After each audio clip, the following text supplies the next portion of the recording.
Selamat datang pemirsa, Pasuruan Info hadir di pekan libur Anda. Bersama dengan pembawa acara yang akan memberikan berita-berita top 5 minggu ini. Dari pria curi kota amal masjid di Beci untuk jajan dan ngopi, hingga tenaga kontrak di Pemkot Pasuruan berpeluang jadi PPPK. Inilah berita-berita yang akan kami sajikan.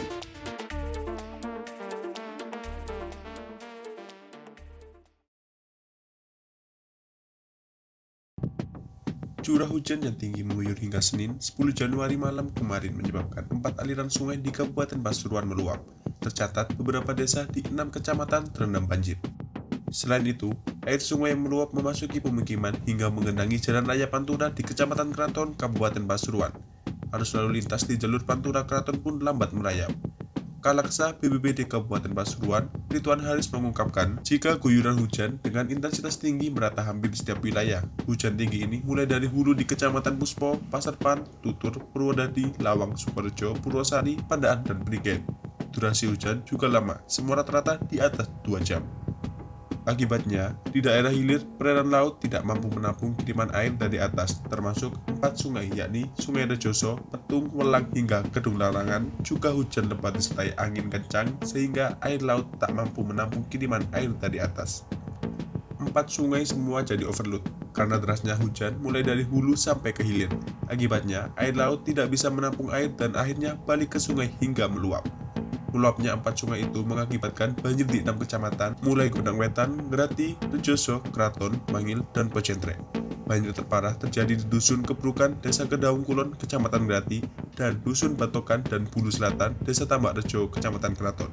Pagi harinya, ketinggian air masih sekitar 40 hingga 70 cm. Tidak hanya wilayah kabupaten yang terdampak, wilayah kota Pasuruan juga kebanjiran. Bahkan, sungai yang telah dinormalisasi pun meluap karena begitu besarnya debit air. Badan Penanggulangan Bencana Daerah Kota Pasuruan mencatat 3 kelurahan di 2 kecamatan terdampak banjir. Kepala Pelaksana BPBD Kota Pasuruan, Samsul Hadi mengatakan, akibat hujan lebat yang terjadi hampir merata se-Pasuruan Raya itu, kawasan kota juga terimbas. Menurut Samsul, ada 3 sungai yang menyebabkan daerahnya terendam banjir, yaitu Sungai Welang, Sungai Gebong, dan Sungai Petung.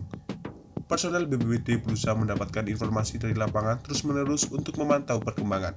Semua alat yang ada di BPBD juga diturunkan, mulai perahu karet, mobil rescue, dan sebagainya.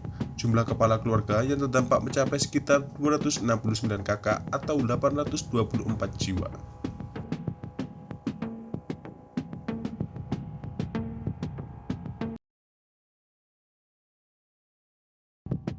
Seekor ular sanca kembang terjatuh ekskavator yang digunakan membersihkan sampah di Sungai Kedaung Kulon, Kecamatan Grati, Kabupaten Pasuruan. Ular sepanjang lebih dari 3 meter itu terangkat ekskavator bercampur sampah kayu saat membersihkan sampah sungai Selasa 11 Januari. Lukas menceritakan, ular tersebut terjatuh ekskavator yang sedang digunakan petugas dinas PUSDA Kabupaten Pasuruan membersihkan tumpukan sampah yang tersangkut di jembatan Magersari Senin kemarin. Selain petugas, puluhan warga ikut membantu membersihkan sampah. Saat ekskavator mengaruk sampah di sungai dan memindahkannya ke tepi, warga melihat seekor ular besar di antara sampah kayu. Warga yang berada di lokasi heboh. Ular itu kemudian ditangkap dan dimasukkan ke karung. Kepala BPBD Kabupaten Pasuruan, Ridwan Haris mengatakan pembersihan sampah untuk memperlancar arus sungai. Penemuan ular sanca itu sedikit membuat petugas dan warga kaget.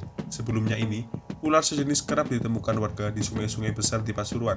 Ular tersebut muncul saat debit air sungai tinggi.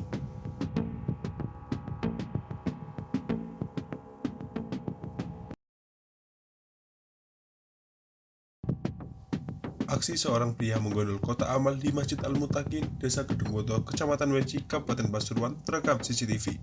Uang hasil curiannya tersebut dibuat untuk jajan dan ngopi. Aksi itu terjadi pada Selasa 11 Januari lalu. Dalam rekaman video yang berdurasi 19 detik, nampak seorang pria menggunakan jaket dengan memakai sarung sedang mengintai suasana masjid. Setelah itu, si pria itu dengan cepat membuka kotak amal lalu kabur dengan membawa 1 kotak amal masjid. Kanit Reskrim Polsek Beci, AKP Suparlan mengatakan pelaku berhasil diamankan dengan bantuan CCTV. Ia adalah M. Safkian, 30 tahun, warga Ororo Ombowetan, Kecamatan Rembang, Kabupaten Pasuruan. Dijelaskan Parlan, karena uang di kotak amal berisi Rp75.000, uang itu digunakan pelaku untuk jajan dan ngopi. Namun demikian, Safkian tidak dibawa ke Kapolsek. Sebab takmir masjid pemerintah desa Kedung Boto bersama anggota Polsek Meji mendatangi rumah pelaku agar diselesaikan secara kekeluargaan.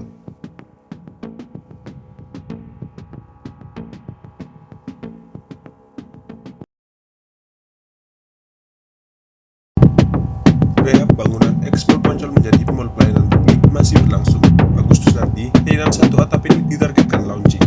PLT Kepala Dinas Penanaman Modal dan Perizinan Terpadu Satu Pintu Kota Pasuruan, Indra Gunawan mengatakan masih akan ada pembangunan lanjutan untuk MPP ini.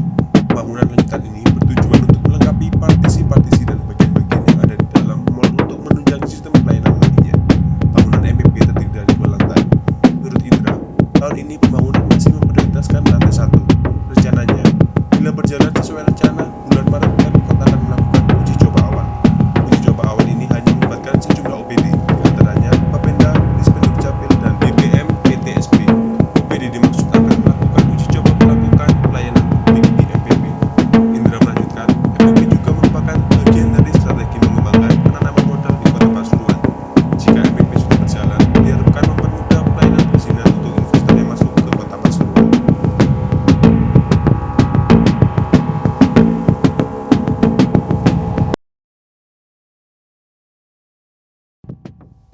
Pemkot Pasuruan menata ulang penempatan seluruh tenaga kontrak. Mereka akan ditempatkan di bidang pekerjaannya sesuai dengan keahlian dan tingkat pendidikannya.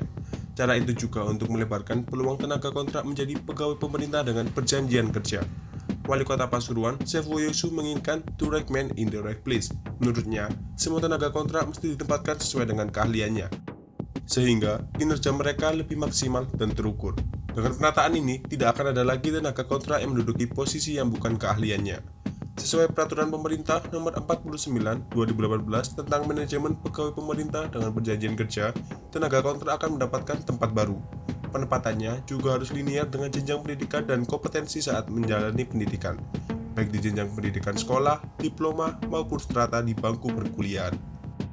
Saat ini, Pemkot Pasuruan mempunyai 619 tenaga kontrak dengan kualifikasi pendidikan yang berbeda-beda. Mereka tersebar di seluruh perangkat daerah di lingkungan Pemkot Pasuruan. Gusi belum memastikan penataan tenaga kontrak dilakukan demi efektivitas dan penyesuaian bidang keahlian.